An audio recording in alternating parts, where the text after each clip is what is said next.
உதவி செய்வீராக.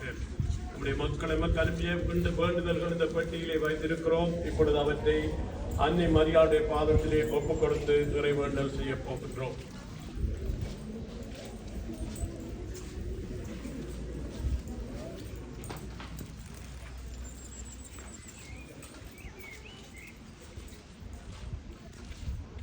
விண்ணகத்தையும் மண்ணகத்தையும் படைத்த எல்லாம் வல்ல தந்தையாகிய கடவுளை நம்புகிறேன். அவருடைய ஒரே மகனாகிய நம் ஆண்டவர் இயேசு கிறிஸ்துவை நம்புகிறேன். இவர் தூய ஆவியால் கருவுற்று கன்னி மரியாவிடம் இருந்து பிறந்தார். போதிய பிரார்த்தின் அதிகாரத்தில் பாடுபட்டு சிலுவையில் அறையப்பட்டு இறந்து அடக்கம் செய்யப்பட்டார். பாதாளத்தில் இறங்கி 3ஆம் நாள் இறந்தோரிடமிருந்து உயிர் தழுந்தார். விண்ணகத்தில் எழுந்தருளி எல்லாம் வல்ல தந்தையாகிய கடவுளின் மறுபக்கத்தில் வீற்றிருக்கின்றார். அங்கிருந்து வாழ்வோருக்கும் இறந்தோருக்கும் தீர்ப்பு வழங்க வருவார். தூய ஆவியாரை நம்புகிறேன். புனித கத்தோலிக்க திரு